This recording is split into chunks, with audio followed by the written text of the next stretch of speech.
Hello everyone, कैसे आप सब। आप सबका अपने चैनल में स्वागत है। आज मैं आपको एक हास्य लेख जिसका टाइटल है चिड़ियाघर सुनाने जा रहा हूँ। इस लेख के अंदर हिंदी मुहावरों का बहुत ही अच्छे ढंग से प्रयोग किया गया है। तो चलिए शुरू करते हैं। कल चिड़ियाघर देखने गए। सोचा था कि यह चिड़िया का घर होगा, पर वहाँ तो जानवर भी थे। रंगा सियार था, टेढ़ी पूँछ वाला कुत्ता था जो न घर का रहा और न घाट का, इसलिए चिड़ियाघर में आ गया।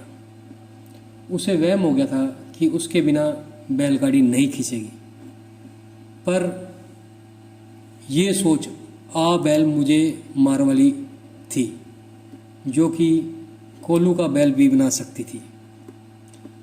एक हाथी था जिसके दांत दिखाने को कुछ और खाने को कुछ और थे।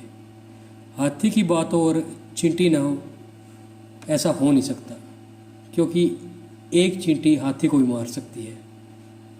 ऐसी बातों पर इतराकर ही शायद चींटियों के पर भी निकल आते हैं। पर समय ऐसी चीज़ है जिसे किसी के पर कुतरने में वक्त नहीं लगता। एक ऊँट था जिसके मुंह में जीरा था, जिसकी चोरी हिलोरे हिलोरे करके जहाँ पर लाया गया था। एक बंदर था जिसके सर पर तबेले की बला रख दी गई थी, क्योंकि उसे अदरक का स्वाद मालूम नहीं था।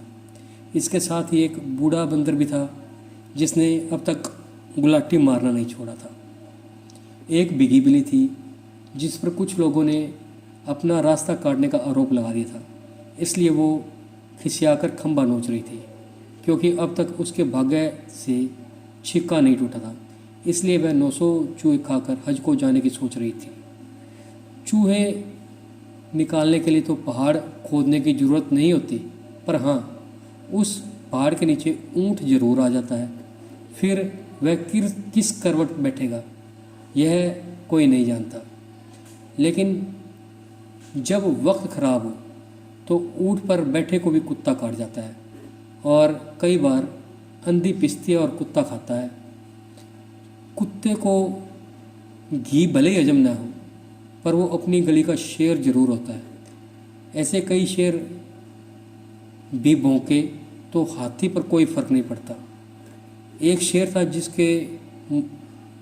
था जिसका मुंह कोई धो नहीं पाता, इसलिए कुछ लोग उसे मिट्टी का शेर समझ रहे थे, पर असल में वो शेर दिल था। उसकी मौसी वही पहले वाली बिल्ली थी। उसने इसे पेड़ पर चढ़ना नहीं सिखाया था, इसलिए ये शेर अब तक सवा शेर नहीं बन पाया था। एक गधा था जो काबुल का नहीं था। वह इंतज़ार कर रहा था कि किसी को कोई ज़रूरत पड़े और उसे अपना बाप बनाने आ जाए, पर ज़रूरत ऐसे गायब हुई जैसे उसके खुद के सिर से सींग। लेकिन ज़रूरत गायब थी, क्योंकि जो भी उसे नमक देता उसी पर वह अपनी आँख फोड़कर आरोप मढ़ देता।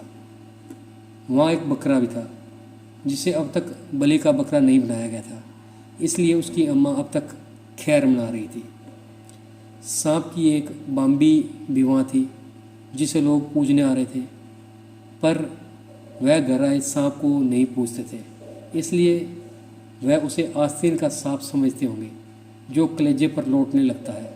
अगर कोई आस्तीन का सांप निकल आए तो आस्तीन के सांप को ऐसे मारना चाहिए कि सांप भी मर जाए और लाठी भी नहीं टूटे, नहीं तो सांप निकल जाएगा और लोग लकीर पीटते रह जाएंगे, और फिर एक दिन दूसरे को कहते रहेंगे, जैसे सांपनाथ वैसे जगन्नाथ। वहाँ एक भैंस भी थी जिसके सामने भीड़ लगी थी, और लोग उसके सामने अपनी बीन बजा रहे थे, पर वो खड़ी खड़ी पंगुरा रही थी, क्योंकि वो जानती थी इनके लिए काला अक्षर मेरे बराबर है। इन्हें नहीं पता कि मैं बड़ी हूँ या इनकी अकल। शायद इन सभी की अकल घास चरने गई है या उसमें भूसा भरा है, पर लठ बुद्धियों में भैंस उसी की होती है जिसकी लाठी हो, नहीं तो उन्हें ऐसा लगता है जैसे किसी ने उनकी भैंस खोल ली हो। वहाँ पर एक कीड़ा भी था जिसे हर वक्त कोई ना कोई कीड़ा काटता रहता है। वह अपने को किताबी कीड़ा समझता था, पर असल में वो गुल्लर का कीड़ा था, जिसके कान पर जूं तक नहीं रेंगती थी, न ही वो अपनी नाक पर मक्खी बैठने देता था। इसलिए वो गेहूं के साथ घुल की तरह पिस जाता था। वहाँ एक कुएं में बरसाती मेंढक भी था, जो और सभी जानवरों को घर की मुर्गी समझता था। वो गिरगिट की तरह रंग बदल कर अपना उल्लू सीधा करता और फिर खुद ही अपने मुंह मियाँ मिट्ठू बने घूमता।